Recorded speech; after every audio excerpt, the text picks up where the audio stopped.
We've all seen the popular images of nearby groups of planets, where the Sun is shown as slightly bigger than Jupiter. However, this is a misleading scale. The truth is, the Sun is so enormous that you could fit around 1,000 Jupiters inside it. Yet, despite its immense size, our Sun is far from the largest star in the universe, or even our galaxy. That distinction belongs to the star Ui Scuti, and compared to it, our Sun appears as tiny as a rock. But there's more. Scientists have recently stumbled upon something even more incredible and mysterious: a star with a black hole inside it. This galactic enigma both puzzles researchers and may hold the key to understanding the origins of the universe. How could a black hole exist within a star, and why were these stars so massive? What could happen if one of these black hole stars wandered into our solar system? Stars are like cosmic forges, producing most of the elements that make up the universe. However, the stars that existed at the dawn of the universe were very different from the ones we see today. Rather than having typical cores, they harbored black holes, allowing them to grow to unimaginable sizes. Stars form out of clouds of gas and dust. Gravity causes the densest regions of the cloud to collapse, and as material falls inward, it heats up, creating a protostar. This marks the early stage in a star's life cycle. Eventually, the hot center accumulates enough matter from the surrounding gas disk to ignite nuclear fusion, transitioning into a main sequence star, just like our Sun did after about 50 million years. Most stars spend the majority of their lives as main sequence stars, burning hydrogen into helium. But when they exhaust their hydrogen fuel, they undergo dramatic transformations. Stars with insufficient mass become white dwarfs, while those with enough mass undergo a supernova explosion. After the explosion, the core may collapse into a black hole or a neutron star, depending on its mass. When our Sun runs out of hydrogen in approximately 5 billion years, it will expand into a red giant, growing to hundreds of times its current size before shedding its outer layers and becoming a white dwarf. This white dwarf will be about the size of Earth but far denser, with a mass similar to that of the Sun. Over billions of years, it will gradually cool into a cold, dense remnant composed mostly of carbon and oxygen. However, stars more than 10 times the mass of our Sun follow a different path. They are massive enough to collapse into black holes after supernova, but not before passing through a phase where gravity crushes the core so tightly that protons and electrons merge to form neutrons. Neutron stars are incredibly dense, with a mass comparable to the Sun but a size no larger than a city, just 12 miles, 20 kilometers, across. A small piece of neutron star material would weigh about 1 billion tons, as heavy as a mountain. But how do stars become black holes? When a star is still active, two opposing forces act upon it: nuclear fusion pushing outward and the immense gravity pulling inward. Once the star runs out of fuel for fusion, there is nothing left to counteract gravity. The core collapses inward, much like the controlled demolition of a building.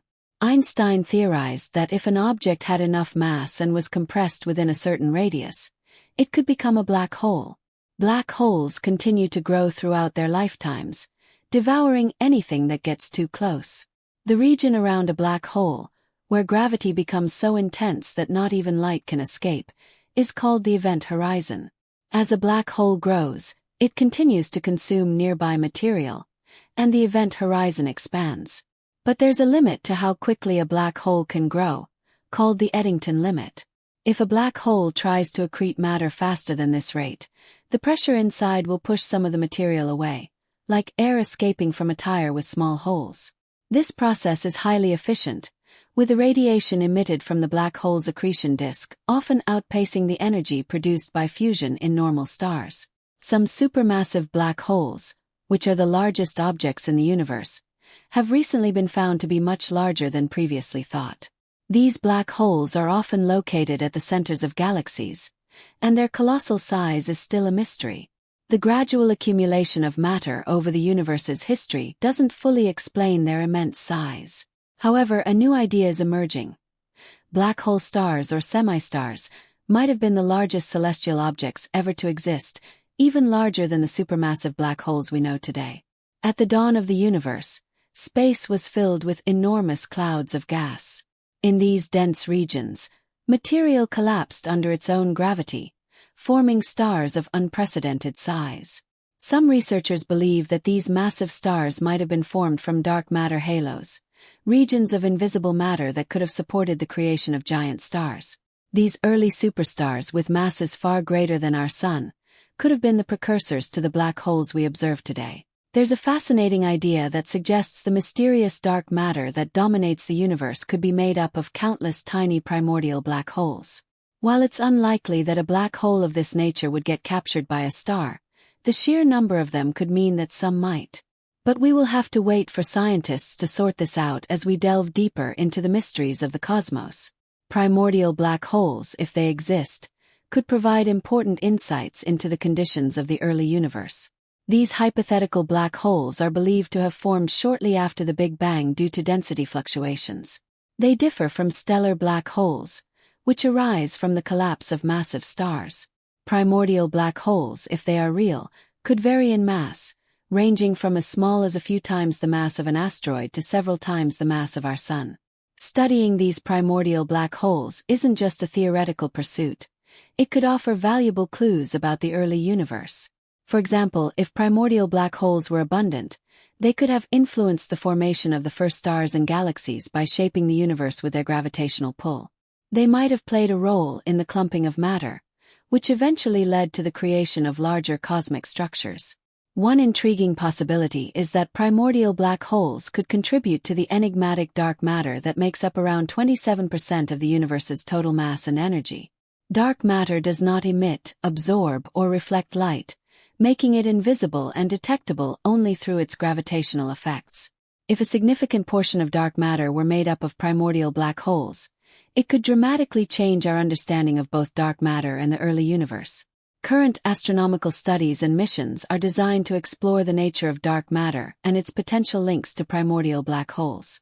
Gravitational wave detectors like LIGO and Virgo are actively searching for signals that might indicate the presence of primordial black hole mergers. These detectors have already uncovered a wealth of information about stellar mass black hole mergers, but they could also provide evidence for primordial black holes if they were common enough. Another fascinating aspect of black holes is their potential role in the evolution of galaxies. Supermassive black holes, which reside at the centers of most galaxies, may have been key drivers in the formation and development of galaxies. The presence of an extremely massive black hole could affect the dynamics of the surrounding galaxy, influencing star formation rates and the distribution of matter. There's also speculation that supermassive black holes could have formed from the merger of smaller black holes, including primordial ones. Studying the life cycles of massive stars also sheds light on the broader cosmic picture. Although large stars are much bigger than the Sun, they go through a much more complex life cycle. They end their lives in catastrophic supernova explosions, which can lead to the creation of neutron stars or black holes, depending on the initial mass of the star. These supernovae are not just violent events, they play a crucial role in dispersing elements throughout the galaxy, enriching the interstellar medium with heavier elements needed for the formation of planets and life. Furthermore, understanding the wide range of black holes, from stellar mass to supermassive and potentially primordial, helps refine models of cosmic evolution. The interactions between these black holes and their environments provide critical insights into the formation and growth of cosmic structures. For example, how black holes accumulate matter can lead to the formation of powerful jets of radiation and particles, which can influence the surrounding intergalactic medium and impact the growth of galaxies. The study of black holes and their connection to stars also has practical implications for future space exploration. As we develop advanced technologies for observing and understanding these extreme objects, we gain insights that can be applied to other areas of astronomy and engineering. For instance, studying the intense gravitational environments around black holes helps improve our understanding of general relativity, which is fundamental to many technologies, including GPS systems. While the existence of primordial black holes and supermassive stars remains speculative, their investigation drives our quest for knowledge about the universe. By studying these enormous phenomena, we not only deepen our understanding of the universe's past but also prepare for future discoveries that could revolutionize our grasp and the formation of of massive and cosmic evolution. Are awe-inspiring phenomena. These colossal stars weren't just large, They were so massive that their size allowed them to absorb the immense energy that would normally eject a star's outer layers into space. Instead, these ancient stars collapsed in such a way that their cores turned into black holes, while their outer layers remained intact. If you were to observe this from up close, you wouldn't even notice any changes to the star. As a small black hole began forming within the star, it started consuming the star from the inside. This black hole, though tiny, grew stronger, pulling material into it and forming a hot, spinning accretion disk around it, rotating at nearly the speed of light. There was no limit to how fast it could devour gas. As the gas spiraled inward, the friction in the accretion disk made it incredibly hot, releasing intense radiation and causing the star to shine as brightly as a small galaxy. Stars like these, known as semi-stars, were capable of growing faster than any black hole we've observed today.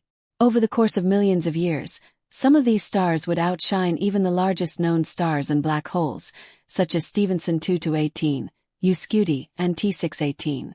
These stars were many times larger than the Sun, and their size might even have been comparable to the diameter of our entire solar system, if not beyond. However, the greater the size of these semi-stars, the shorter their lifespan. While our Sun has been shining for over 4 billion years and will continue to do so for about 6 billion more, these massive black hole stars only lasted a few million years before exploding in a cataclysmic event, leaving behind an insatiable black hole, ready to roam space and consume more matter.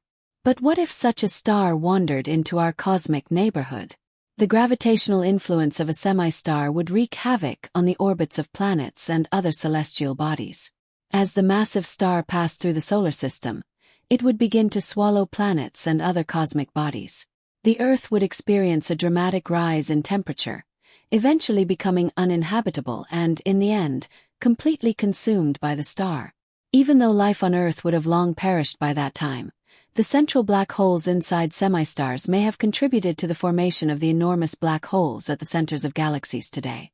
Moreover, the processes inside these semi-stars, such as the collapse of the central black hole and its interaction with surrounding matter, could have generated intense gravitational waves, which might have influenced the formation of cosmic structures and the distribution of stars within galaxies. These stars could also have had implications for astrobiology. The immense radiation they emitted could have affected the habitability of nearby planets, potentially shaping the conditions for life in the universe. Although there are likely no semi-stars left in our universe today, microscopic black holes, only the mass of an asteroid, could still exist from the early days of the universe. These primordial black holes might be drifting through space, sometimes caught within gas clouds. As new stars form, these early-stage black holes could find their way into the star's life cycles, eventually growing exponentially within a few 100 million years, a short period in the life of a star. It's even possible that our Sun might harbor one of these black holes, though it's a rare scenario. The renowned physicist Stephen Hawking once proposed that if our Sun collided with a black hole the size of Mercury, we wouldn't even notice it. While this is unlikely, scientists have a potential method for detecting these primordial black holes. They hypothesize that peddling stars, which contain early-stage black holes, would have slightly cooler temperatures than usual, especially in the red giant phase. These stars could potentially be identified by studying their unique vibrations as they oscillate. Researchers have already detected over 500 unusually cool red giant stars, and they intend to further investigate whether any of these stars are concealing early-stage black holes within. The discovery of such stars could provide crucial insights into the nature of primordial black holes and the formation of cosmic structures.